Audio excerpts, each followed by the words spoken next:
Welcome back, COH community, to the ESL Opening Cup Broadcast show. A little bit of an impromptu broadcast show I have going on here. I'm FatalSaint from the Frontline Network, that's youtube.com/the Frontline Network.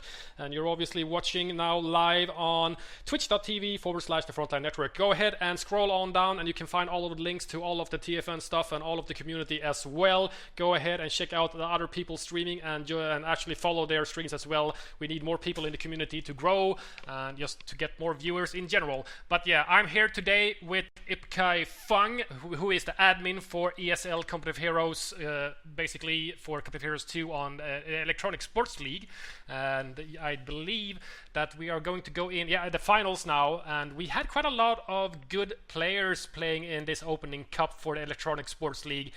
We had people like Alt or Altis, FatalSaint, and we obviously have the two finalists also playing, very good players, Barton and HelpingHans, and they were the ones that managed to knock all of their opponents away until they actually came on to the finals here. So we're going to be able to see who's going to take this ESL Opening Cup title and win eventually after it's a best of 3, I believe. Is that right?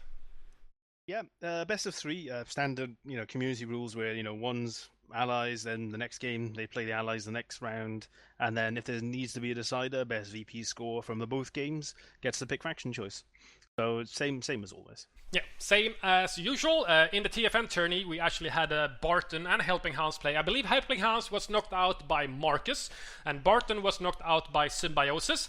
And let's see if both of these players now can actually manage to beat each other, because I believe that Barton and HelpingHans did not face each other because they were basically on the opposite side of the brackets. I believe HelpingHans was on the bottom brackets and Barton was on the top brackets, and they got knocked out by Marcus and Symbiosis, which actually were top 4. It was Cepha, Aimstrong, Marcus, and Symbiosis in the semi-finals. And everybody that has watched that live show or the YouTube videos of that tournament, the TFN World Championship, knows that Aimstrong managed to walk away with the victory in a 3-2 knockout against Cepha in the finals, which were extremely lengthy. I believe me and Tommy combined with Peter P. Quemsy from Relic, we casted for 6.5 hours straight, I believe. Yeah, it was long. I remember game 3 being about an hour or something. Very close match. Yeah, Aimstrong almost had that one, and I've talked to him, and I actually made an interview with him as well, and he just felt that he could have won game 3 as Axis. He could have won that, but he was out-positioned a bit, and he lost 1 or 2 squads too many, and that was enough for basically then having to fight an uphill battle, and he never won that uphill battle. He tried for almost an entire hour, but it didn't pan out. But it was close. It was fairly close. At the same time, Cepha in game 5, he was basically base pinning Aimstrong as Axis, and then he lost a unit, and then he threw the Flammenwerfer into the base, tried to get a nice kill shot on the sniper and guard squads, for example, but at the same time that happened, second guard squad hits the field, he gets AT-nated, he can't leave the base, he loses a Flammenwerfer, he loses the momentum, and then, slowly and steadily Aimstrong pushes him off the map and eventually wins game 5 and takes the title of the TFN World Champion. So, let's see who takes the title of the ESL Opening Cup, should we? We have Barton playing as the Axis and HelpingHans playing as the Soviets in Game 1 of the finals of the Electronic Sports League Opening Cup. So we're at the 5-second mark. You ready to go, IpKai? Yep, ready to go. Unpause in 3, 2, 1, unpause. 6, 7, 8, 9, and 10. And we have Barton opening up with an additional Pioneer. So he's not building his tier 1 building. He's just going to go capping instantly. And it seems like he might be sending them to the center, because we are now on Pripyat Winter.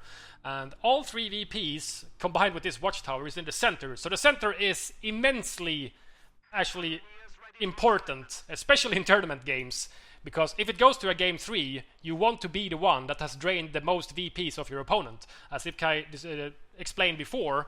So that means if you drain more VPs of your opponent when you lose a match, you still get VP choice, you get faction choice for the third game. That can be make or break, because generally most players are better with one faction than the other.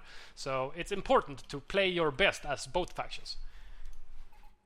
Yeah, although this game does have mirror mode, when we first said, hey, there'll be mirrors in it, there was loads of people going, I don't want mirrors, get them out now. So yeah, this is why it's like that. I know to anybody new to the franchise who's looking at that and they think, why don't they just play a mirror? That's the reason why, basically. So yeah. The other thing of note as well, on this map, the watch tower is very important.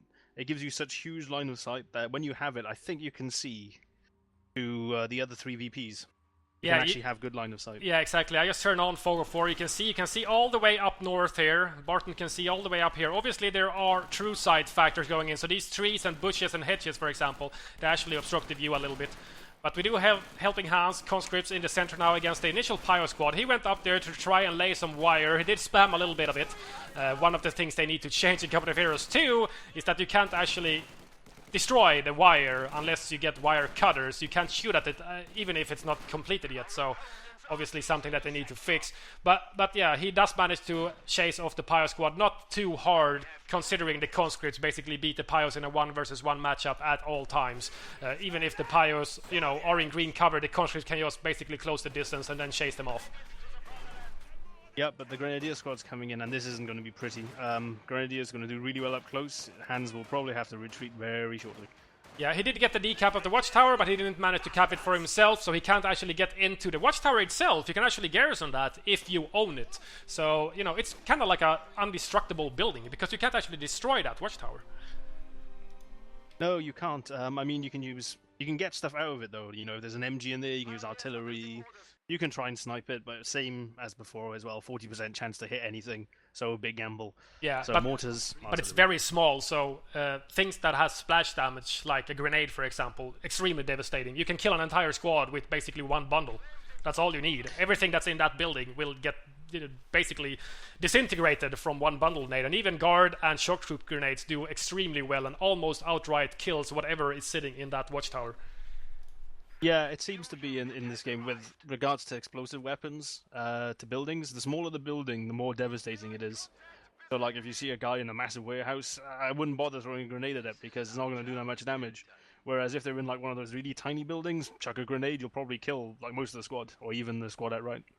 Yeah, it's, mainly when it comes to bigger buildings, using things like grenades, rifle nades, for example, Molotovs as well. Sometimes the squads don't even have to get out of the house because you only get one kill because it's so large and the squad inside is so spaced out. You have to consider that when you throw a grenade or a Molotov, for example, it's splash damage. So if you throw it at one window with one guy in it, that one guy is gonna die. But the other 3, 4, 5 guys, if it's a Grenadier squad, a P-Gran, a conscript, whatever, depends on what squad is in the building, you're just going to kill the one guy which is close enough for the splash radius of the grenade, and the other guys are going to stand in windows further away and they're not even going to get touched by the splash damage. So, it's basically a waste. So it's very hard getting stuff out of buildings in Company of Heroes. The bigger the building, the better, generally. Yep, that's typically it. As well as buildings being, well improved from COH1. Very powerful. Yeah, they are easier to destroy. That's the difference, but it's harder to kill men inside the building. Yeah, small arms fire, much weaker against buildings in Company of Heroes 2 compared to Vico. But things like a mortar, for example, one lucky shot, if it hits, bang on one of the supporting pillars of the house. Basically, it's 4 corners. If the other corners are damaged as well, sometimes all you need is basically one shell and the whole house goes down, and whatever is in the house is going to get buried in the rubble and die. Yeah, it's always something to be aware of. I mean, if there's a problem building there that you don't like, just try and destroy it. Like for example on Kolodny, the building outside the base, if he's constantly getting in it, get an AT gun or something and just shoot it down. Yeah, you just permanently destroy it and you can't use it anymore. That's, doesn't get much simpler than that. But obviously you need to have the weapon to destroy it with. But you can do it with various things. Tanks, AT guns, for example, mortars, even grenades. If you place grenades at the 4 supporting corners of a building, it will go down as well. So, it's fairly pricey to do that at 4 corners, but sometimes you don't even need to do that on all 4 corners because the damage, the houses themselves, apart from things like this watchtower on Pripyat, they have their own health. So, if the health goes down to 0, the building goes down. Yeah, I believe some of them you can also set on fire with sustained burst from a flamethrower or enough Molotovs. That's true. You can set it on fire, and then eventually it'll burn to the ground. Yeah, and I think as soon as it basically catches on fire, so it's on fire permanently, a Molotov will burn for a little while, but it won't always put the house on fire permanently. You know, as long as you do that, I don't think you can actually garrison the building as long as it's still on fire. So, you know, if it catches on fire, it's going to burn to the ground. It's going to take a while, but it's eventually going to burn to the ground. Yep, pretty much. It's something else to think about, since I think that was a change in the game. You could, set buildings on fire. Yeah, I know that in Vico you could use flamethrowers against buildings, for example, but it was very rare that it actually destroyed the buildings in the same way that it happens in Company of Heroes 2 when they just catches on fire all the time. I believe you could actually put it on fire in Company of Heroes 1 as well, but the chances of that happening seems very small. Yeah, it was something I didn't really notice happen too often in very VCOH. few times I've seen it happen, but it has happened, I think, on various buildings, especially the ones that are made completely out of wood.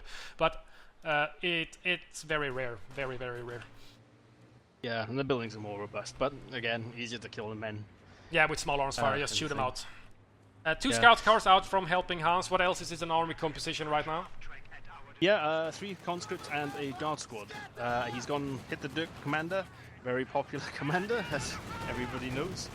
But yeah, in this tournament as well, commander-wise, we only allowed the free commanders. So the first 5, no, you weren't allowed any like commander's edition, collector's edition, sorry, or any free or any DLC ones for this.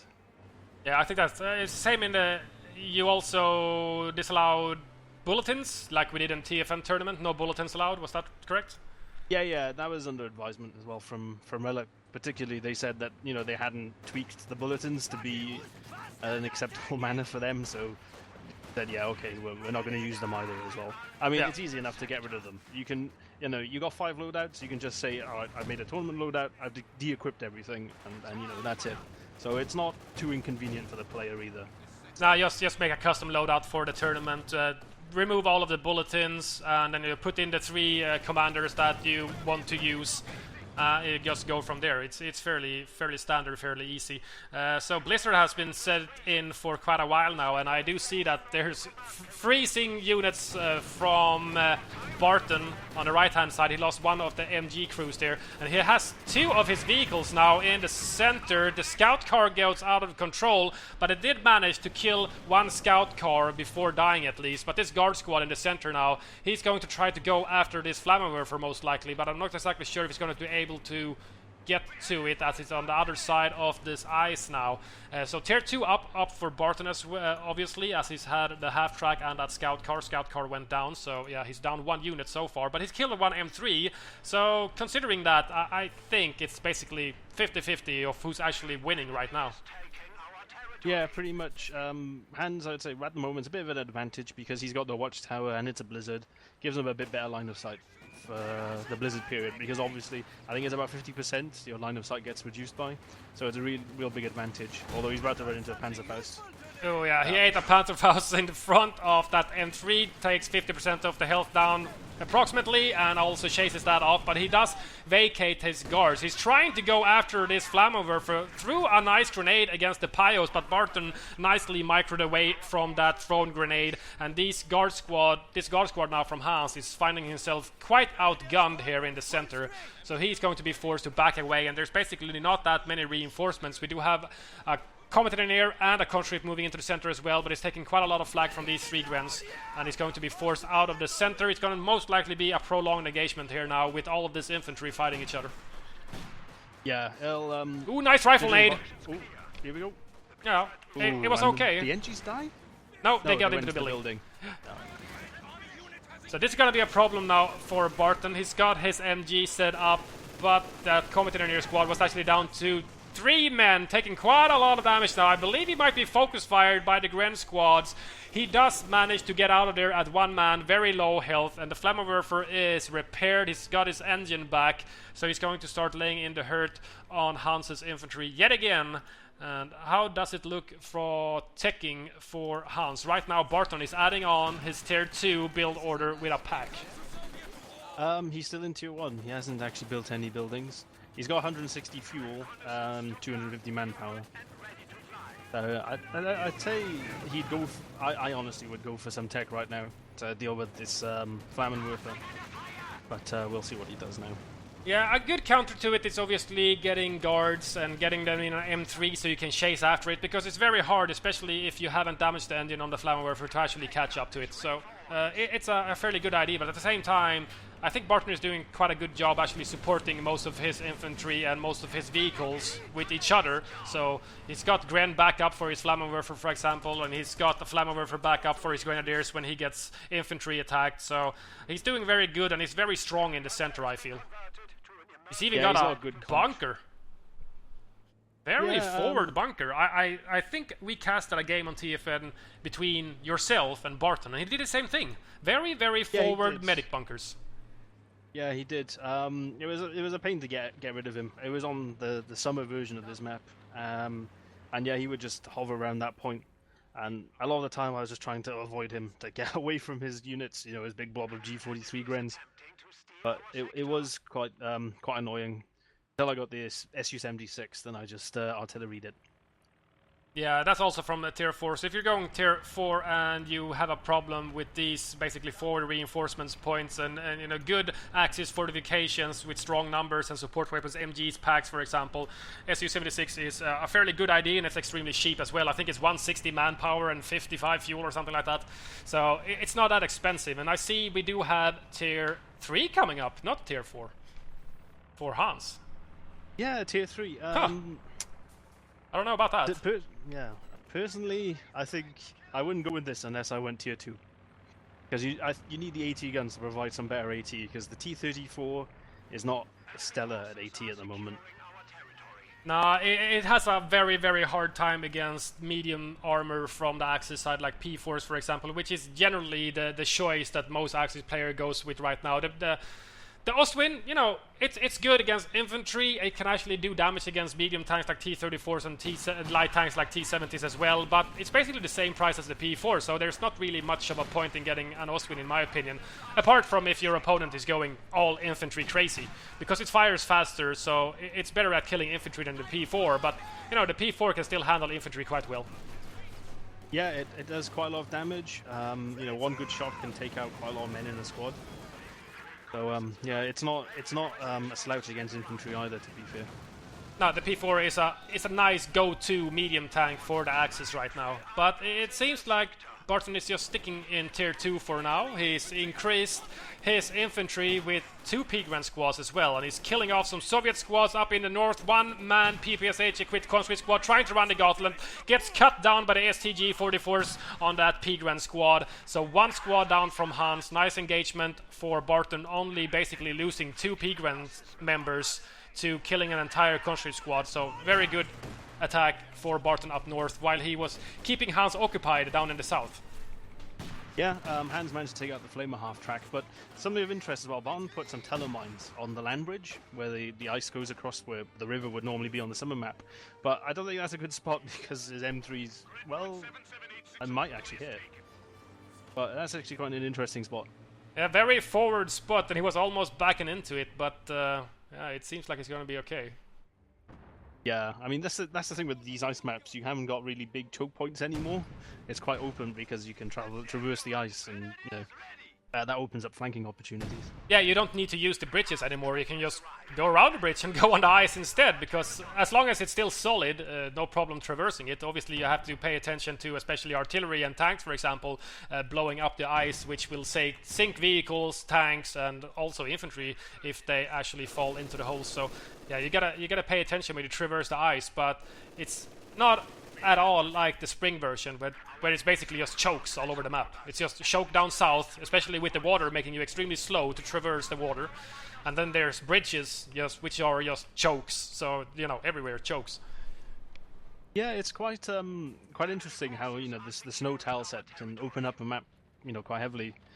I mean, when you compare this map, you know, to the summer variant. Quite interesting. M5. Interesting. Yeah, Quite good What's at this? suppressing, not bad at killing, but very weak.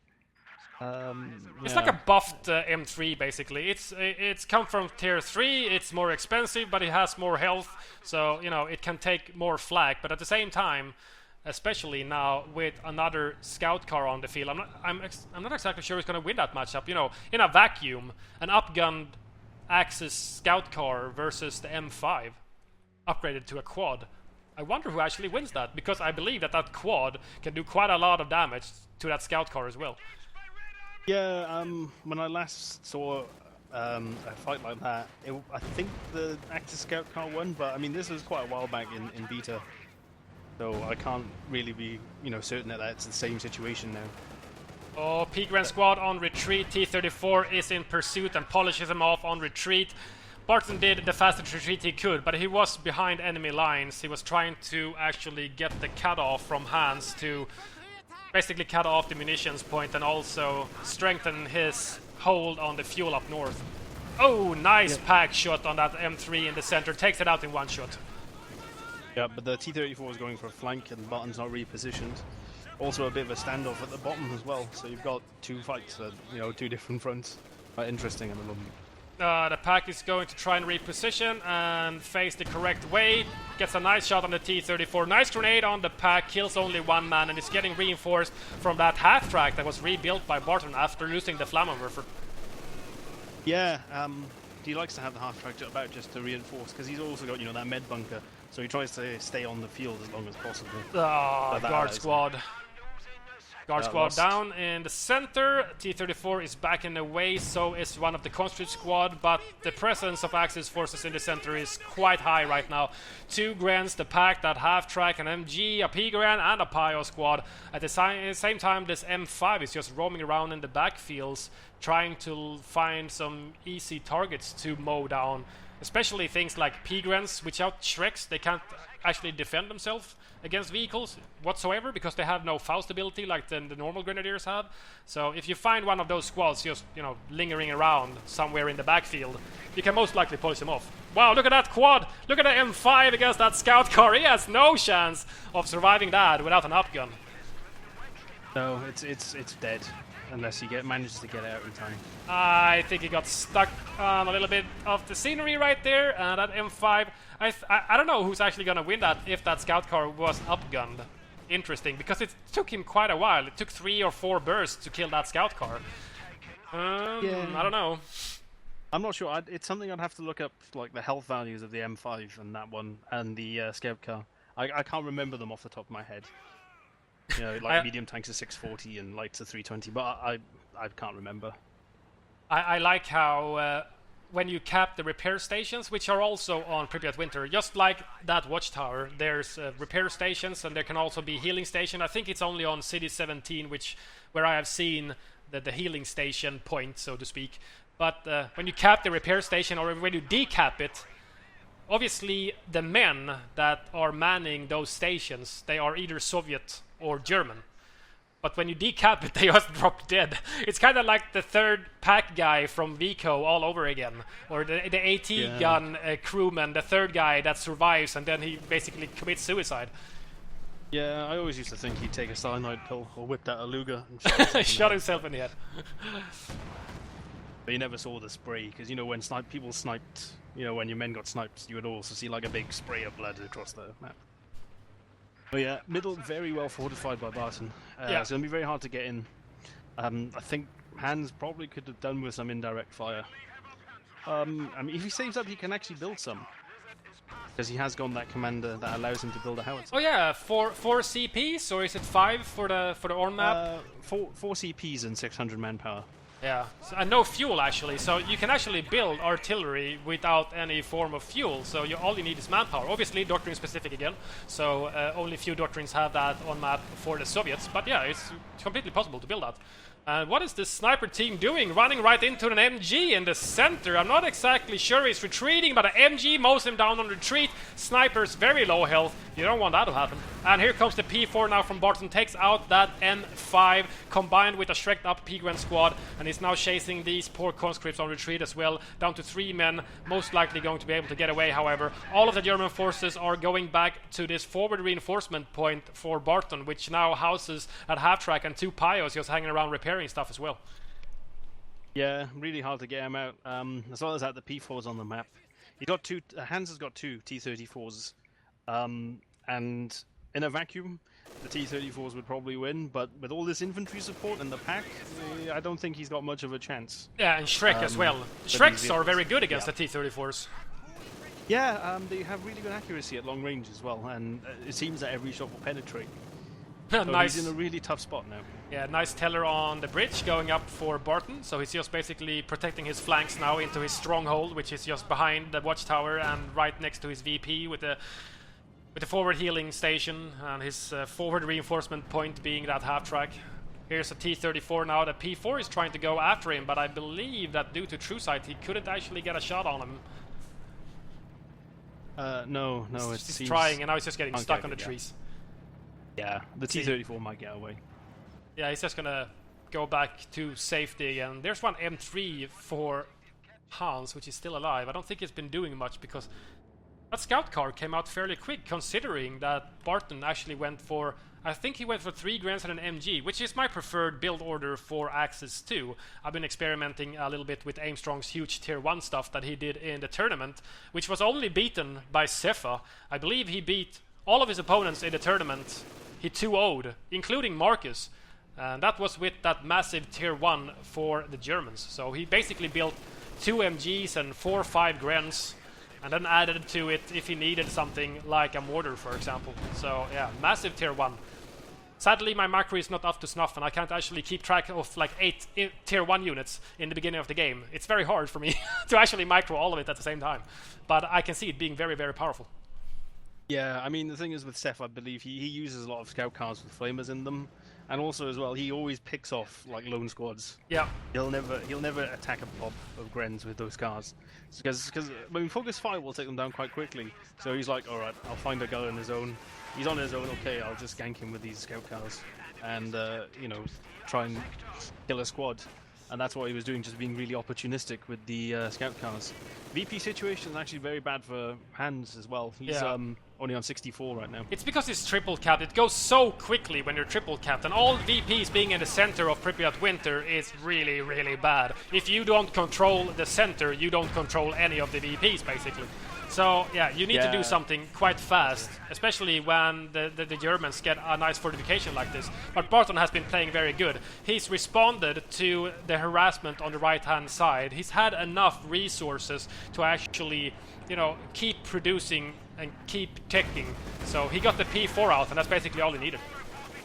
Yeah, P4 is a great all-round tank against the Soviets. Ooh. And in T-34. No, he killed it. Too bad. He killed it. Well, could have had a free Rammobile. Yeah, and the T-34 now down in the south. There's a new P4 out from Barton as well, and he's easily going to be able to tackle this T-34. Gets Fausted, so he can't run away, and the P4 takes him out of control, and that T-34 is out of actions as well. So that's basically all of the armor for Hans. He lost his M3 as well in that engagement in the north, and with 13 VPs left on a triple cap, it's not going to take many seconds for Barton to win this game 1 as Germans against Hans, and he decides to opt out of this game. There's no point in staying around for 10 VPs when you're triple capped. It's just 4 ticks and then you're out of the game. So game 1 goes to Barton for the ESL Opening Cup Finals between Barton and HelpingHans. Stay tuned, guys. We are going to continue this final series for all you 300 people watching. Thanks, guys, for joining this impromptu cast with me, FatalSaint from TFN, the Frontline network, that is, and IpKaiFung, the admin of Completeers 2 ESL tournaments. Stick around, and Game 2 will be coming up.